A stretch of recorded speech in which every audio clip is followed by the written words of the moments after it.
This is PTV News. Join us now for a special report on Wellness Day in Montserrat. So who's making your lime faves? Your best friends Tara, Julie, your mom, your sister. Any 5 for your faves, it's all good. You'll get unlimited local calls and texts to any 5 local Lime mobile or landline numbers. Just text FAVE7 or FAVE30 to 145 to save with Lime Faves for prepaid. So, who will be in your Lime Faves? Choose your Lime Faves today. Lime, for living every day. Faced with the rising health care costs, the promotion of wellness is a Montserratian preoccupation. At the Health and Wellness Fair held in Sweeney's on Wednesday, the aim was to make as many people as possible aware in as little time as possible of the need to take good care of their bodies and to avoid chronic lifestyle diseases. It was on September the 13th, 2008, that Montserrat and the rest of CARICOM marked the first ever Caribbean Wellness Day. This was 1 year after CARICOM heads of government had declared that they were uniting to stop the epidemic of non-communicable chronic diseases, noting that diseases like diabetes, hypertension, heart disease, and some cancers could be prevented or made less serious by changes in lifestyles such as healthy eating and increased physical activity. It was felt that the time had come to refocus Caribbean tastes and to encourage participation in physical activity. One promotional exercise was to become Caribbean Wellness Day on the second Saturday in September each year. 3 years on, the results in Montserrat were not clear. What was clear is that the risk of suffering the consequences of living with undiagnosed lifestyle diseases like diabetes had been significantly reduced. The local Diabetes Association could confirm that widespread testing had been carried out. It was still too soon, however, to be certain of whether the incidence of the condition was increasing or decreasing. The incidence of diabetes in Montserrat, is it rising? I am not sure. The last count we had was, I think, was 346. I think that was the last count. But it seemed like that was a lot higher than the count a few years before that. It is higher than the count that we took. I think it was 2 years before that. I think what happened, the last time we checked it, we checked both those clients who go to the clinic as well as those who go to the private doctors. But the first time was just those who attended the clinics. So maybe that accounts for the increase. For the increase, okay. So we'll have to wait till next year to find out. Yes, next year we'll follow the pattern and see if there's any increase next year. And from your work here today? From your work here today at the health fair, you're finding out anything special? Well, most of the tests that we have done, they are within normal, with the exception of 1 or 2. But the majority are within the normal. Okay. We have only been doing the sugar here, but next door, I think next door they also do sugar and pressure. Well, all right. I'm glad for the good news. Okay.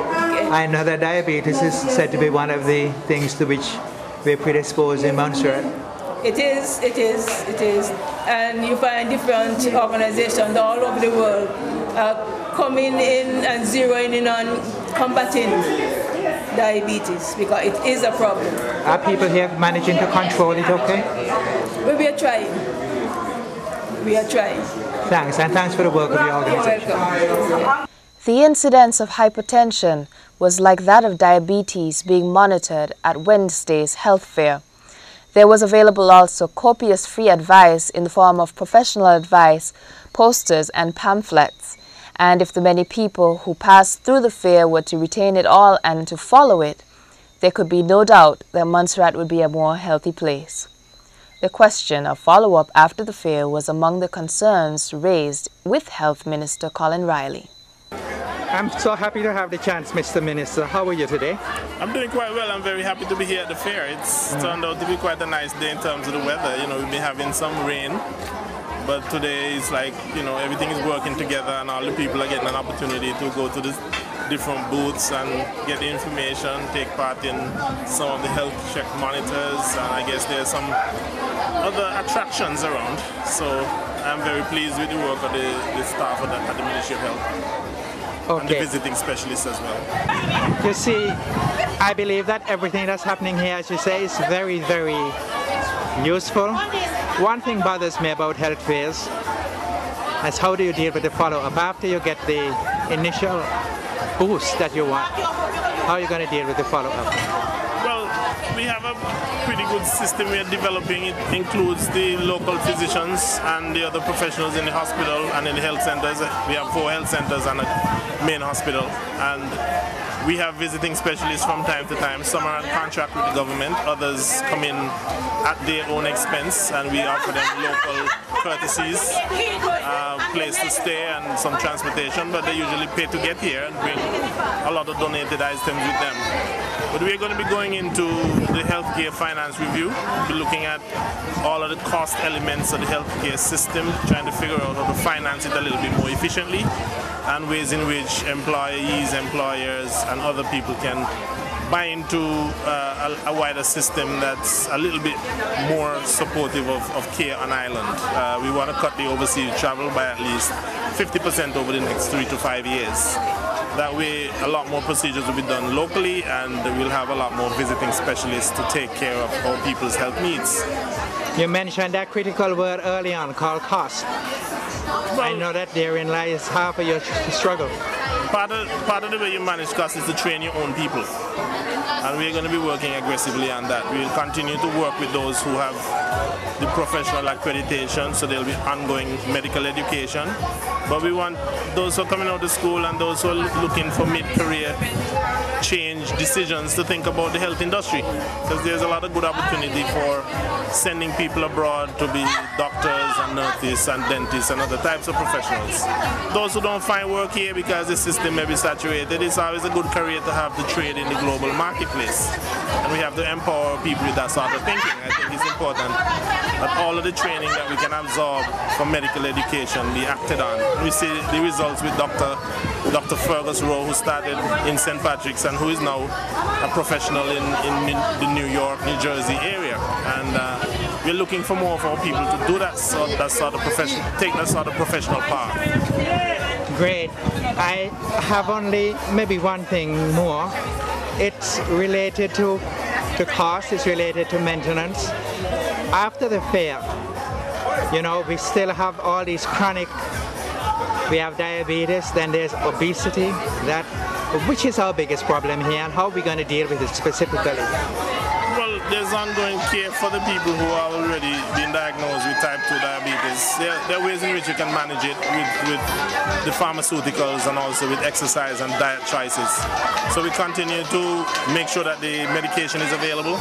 We work on providing the follow-up counseling and care that's provided through the health centers, the doctors, in the private clinics. We work as a single whole to make sure that everyone who has a medical issue, and all of us need to have that ongoing attention to our health, that we can in fact deliver at a reasonable price. And if you look at the rates at the hospital, they're quite affordable. We're hoping through the health finance techniques that we bring in place that we won't have to increase the rates too much, but we can absorb a lot of the money that goes abroad, and also to do more procedures on island, so the whole system can be a little bit more successful in raising revenue from the people who have the capability to pay, either through their insurance, out of pocket or otherwise. The people who have the ability to pay. Interesting thought. I think it's very good to have a fair like this. Congratulations on the effort. Yes, and you're most welcome. We always try to do these sorts of things to encourage our people to pay attention to their health. Good, very well said. The thing that I know has to concern every one of us is keeping the cost down, because it does tend to get out of whack if you have to go abroad, if you have so many of these chronic diseases that we overstress the budget.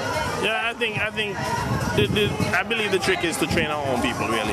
To have a robust staff here, to work with the professionals abroad who are willing to help us from time to time, to identify problems ahead of time, to work with the primary healthcare approach, which is for people to just be engaged, with their primary health care professionals, the nurses and doctors in the clinics, and to make sure that you pay attention to your vital signals. Where are you in terms of weight? Where are you in terms of your health and fitness? Other vital signs, we need to be doing work on that, monitoring our blood pressure, our blood sugar levels, looking for things like cholesterol, and making sure that we are doing the annual monitoring that helps us to make decisions about choice. It's a lot about lifestyle choice these days, really. Great. Well, thank you very much. It was evident from the minister's comments that the quickest way to bring down the cost of healthcare would be to reduce the cost of professional services.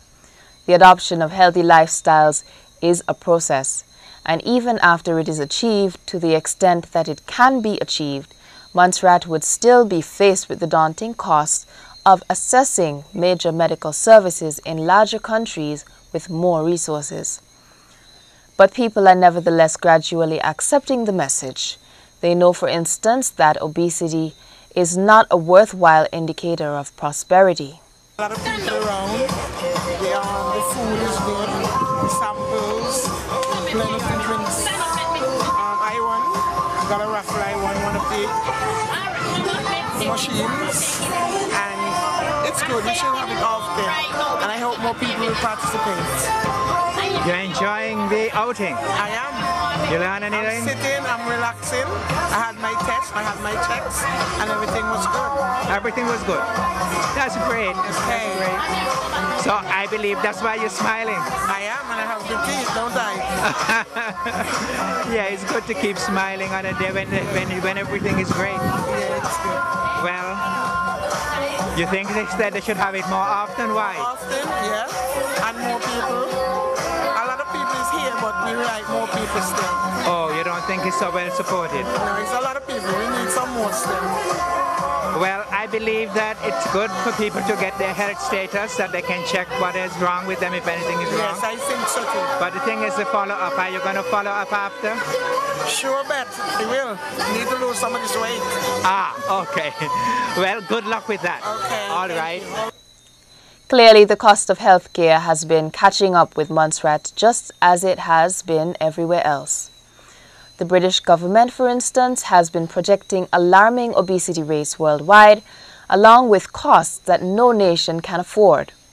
On August the 30th, report said, according to a new study, the burden placed on the NHS in treating UK obesity cases is likely to grow more pronounced in the next 2 decades. A study published in The Lancet ahead of a high-level UN meeting in September on non-communicable diseases has revealed that 15 million people are already obese in the UK, a figure expected to rise by a further 11 million by 2030. The report concludes that this increase would lead to a 25% annual rise in health service spending on obesity-related conditions during this period, thus costing the NHS an additional £2 billion per year. Dr. Mike Napton, Associate Medical Director at the British Heart Foundation, said that this trend will be accompanied by a rise in cases of heart disease, diabetes and cancer. We need, he continued, our government to take the lead and to make it easier to be healthy, such as by ensuring children are fully protected from junk food marketing on and offline. In Montserrat, meanwhile, and in the rest of the OECS, concern has similarly been expressed over the diets of teenagers, many of whom apparently survive on soft drinks and high-fat pastries during their time at school. PTV has no information whatsoever on what the children eat at home, but experts agree that in tough economic times, balanced diets are not as easy to afford. Education helps in stretching the dollars, and that's what Health and Wellness Day was about. We concluded just the same that it could be possible to help if we were to rebroadcast from YouTube an ABC special report of 2003 on obesity in children in the United States. We emphasize once again that the extent to which this content applies to Montserrat has not yet been determined.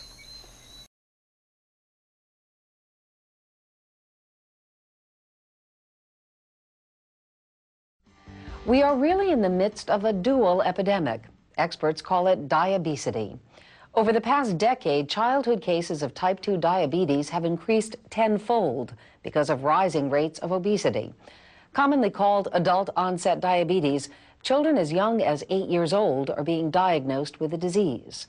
The consequences of this devastating illness could lead to an early grave for many of its victims.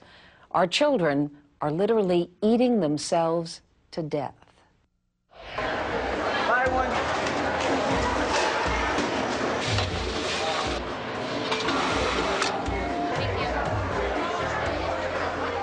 We're killing our kids because we're feeding them food that they shouldn't be eating and encouraging them to be sedentary. And the two combined are a time bomb.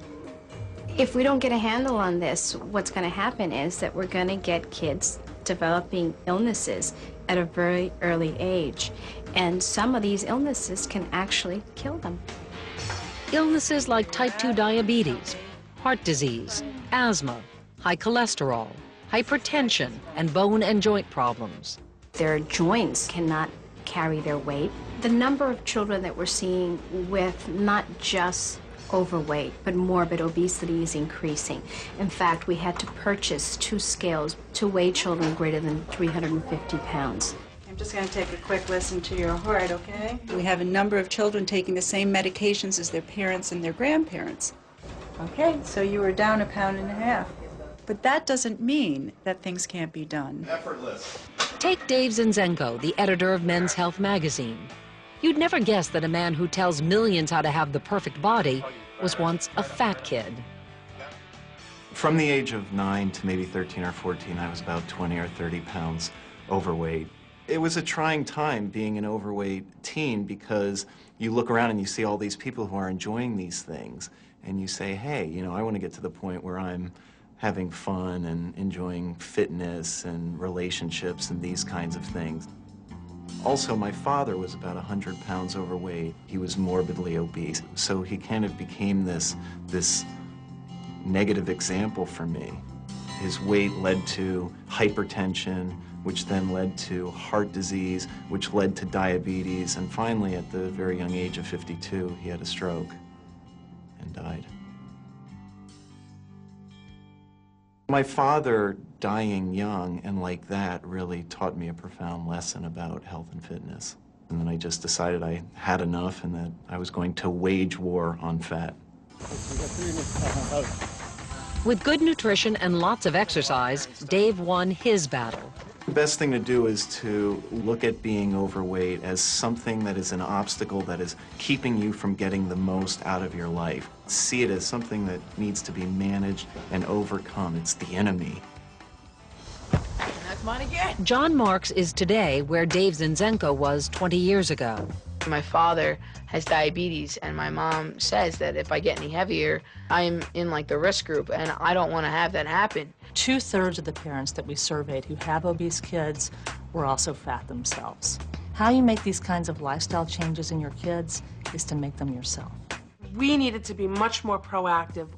It wasn't the kids' problems, it was all of our problem, and we all need to make a change whether we really like it or want to or not. For the Marks, they have the awareness, and so now it's going to be to figure out how can they take the awareness and translate it into action.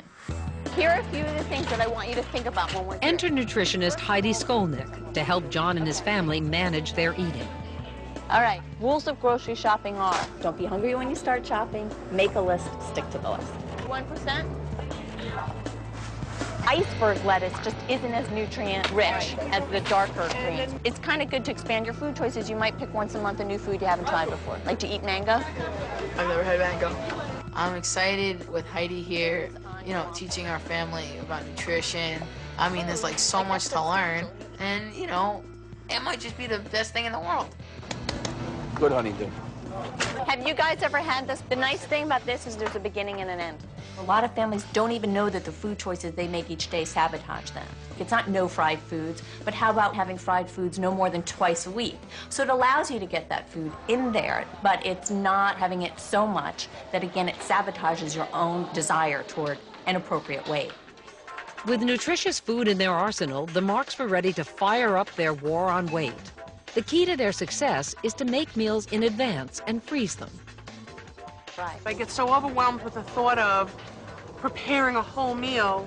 All I have to do is say, I'm taking this item out of the freezer, which doesn't require a tremendous amount of brain power when I'm that tired. We're just going to saute. That's something I can handle easily. And we're almost done with this whole meal now. It's not about perfect, but it is about better choices. What do you think? I'm sure I can do this, no problem at all. And I'm very hopeful for this whole family. Better than take out any day. Oh, yes. Enjoy. I see success in my future. If there's a magic cure for childhood obesity, it's parental awareness and involvement. Parents have to understand what their obese kids are going through, and if your kid's not obese, you have to understand what to watch for and be on guard for so it doesn't happen to him or her. Genes aren't destiny. There are things that you can do about this to help both yourself and your kids. This is cute. Okay, let's look at you. I, as a child, had weight issues. There were weight issues on both sides of our family. And I didn't want to see history repeat itself. For the Penfield family, daughter Rachel's weight gain was a call to action.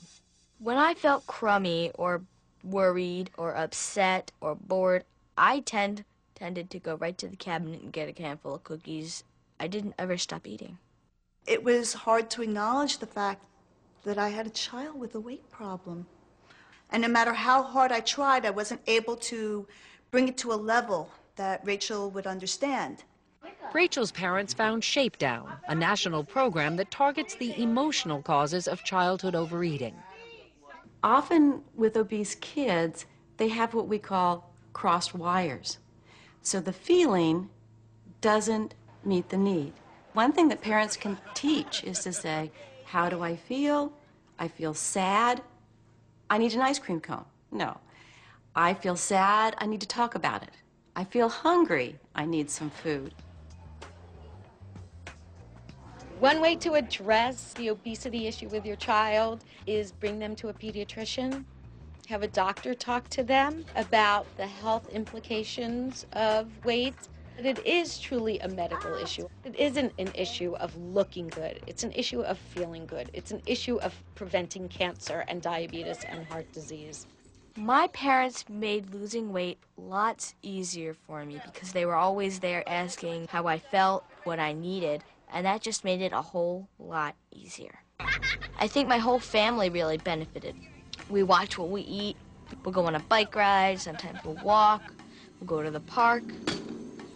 And we'll just have fun while doing it.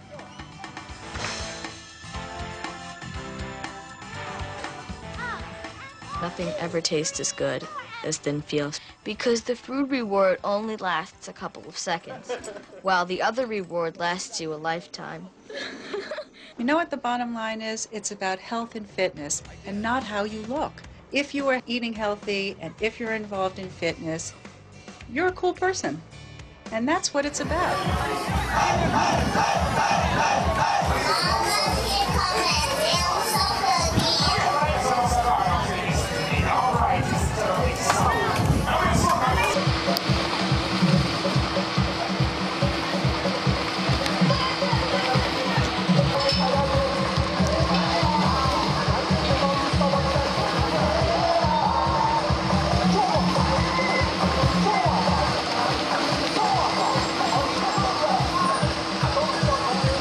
You tap the person's shoulder slightly. Ask the person, hello, are you okay? Are you alright? Still no response from the person. Check the person's airway, see if anything is obstructing the throat. You tilt the head back slightly. Make sure you have enough space so you can see inside of the throat. Sometimes the tongue can also block the airway. You a bit closer to the mouth and look across to the chest, looking straight down to see if you see any rise and fall. If you still don't see any, you check with pulse as well. Make sure that you call the help person. Once you don't see any of these signs, then you give the person 2 breaths and 30 chest compressions.